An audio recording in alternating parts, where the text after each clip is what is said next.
Bidadi township fight ವಿಚಾರಕ್ಕೆ ಸಂಬಂಧಪಟ್ಟಂತೆ HDK versus DK Shivakumar ಅನ್ನೋ ರೀತಿ ಆಗಿರುವಂತದ್ದು.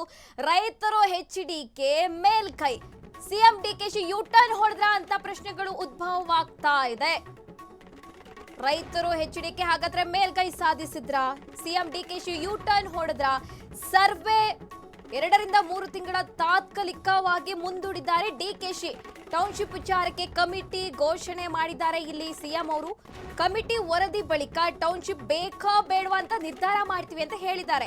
ಕಮಿಟಿ ರಚನೆ ಮಾಡಲು ಸಿಎಂ ಡಿಕೆ ಶಿವಕುಮಾರ್ ಈಗಾಗಲೇ ಚಿಂತನೆ ನಡೆಸಿದ್ದಾರೆ.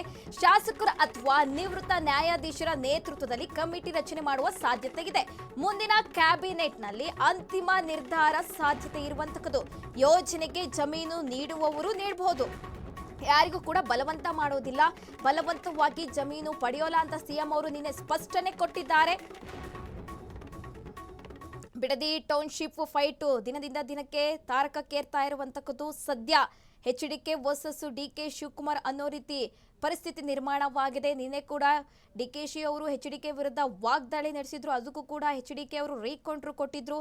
ಇದೀಗ ಇವರು ತಾತ್ಕಾಲಿಕವಾಗಿ ಬ್ರೇಕ್ ಹಾಕಿದ್ರಿಂದ ರೈತರು ಎಚ್ಡಿಕೆ ಮೇಲ್ಗೈ ಸಾಧಿಸಿದ್ರ ಅಂತ ಪ್ರಶ್ನೆಗಳು ಹುಟ್ಕೊಳ್ತಾ ಇದೆ. ಕೇಂದ್ರ ಸಚಿವ ಎಚ್ಡಿಕೆ ಮೇಲ್ಗೈ ಸಾಧಿಸಲು ಹಾಗಾದ್ರೆ ಕಾರಣಗಳೇನು?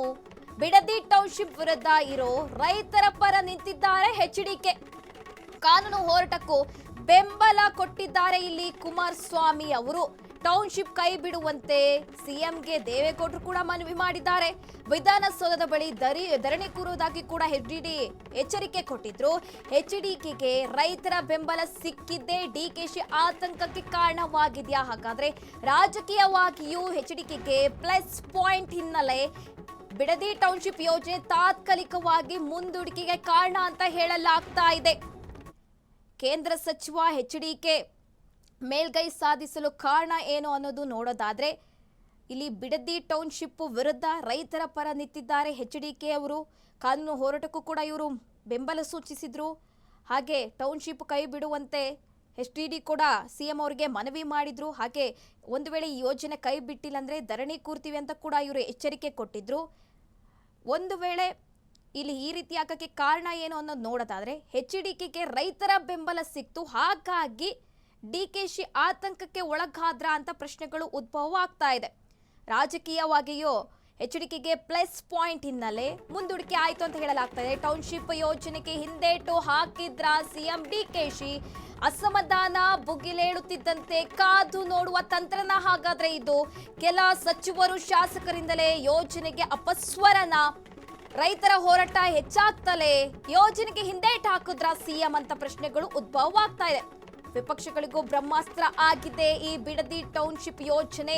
ಕಮಿಟಿ ರಚಿಸಿ ವರದಿ ಬರುವವರೆಗೂ ಕಾದು ನೋಡುವ ತಂತ್ರ.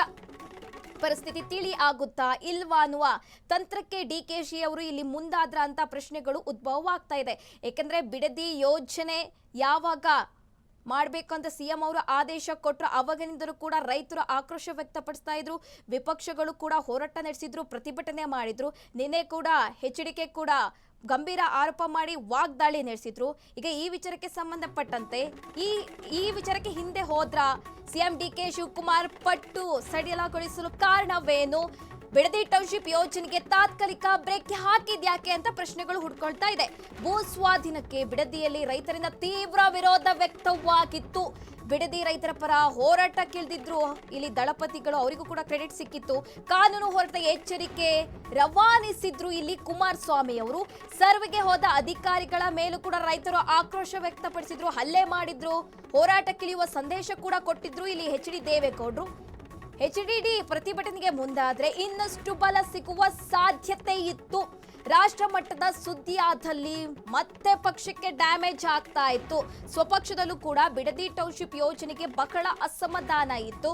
ಹಳೆ ಮೈಸೂರು ಭಾಗದಲ್ಲಿ ಕಾಂಗ್ರೆಸ್ಗೆ ಹಿನ್ನಡೆ ಆಗುವ ಆತಂಕ ಹಿನ್ನೆಲೆ ಹೀಗ್ ಮಾಡಿದ್ರ ಡಿಕೆಶಿ ಅವರು, ತಾತ್ಕಾಲಿಕವಾಗಿ ಬ್ರೇಕ್ ಹಾಕುದ್ರ ಅಂತ ಪ್ರಶ್ನೆಗಳು ಉದ್ಭವವಾಗ್ತಾ ಇದೆ.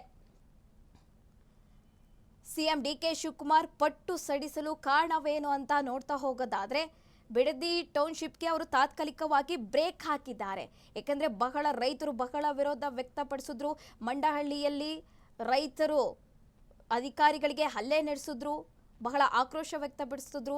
ಈ ಬೆನ್ನಲ್ಲೇ ಈಗ ಸಿಎಂ ಅವರು ಎಚ್ಚೆತ್ತುಕೊಂಡ್ರ, ತಾತ್ಕಾಲಿಕವಾಗಿ ಬ್ರೇಕ್ ಹಾಕುದ್ರ, ಇಲ್ಲಿ HDKಗೆ ಏನು ಮೇಲ್ಗೈ ಸಾಧಿಸಿದ್ರ ಅಂತ ಪ್ರಶ್ನೆಗಳು ಉದ್ಭವ ಆಗ್ತಾ ಇರುವಂಥದ್ದು.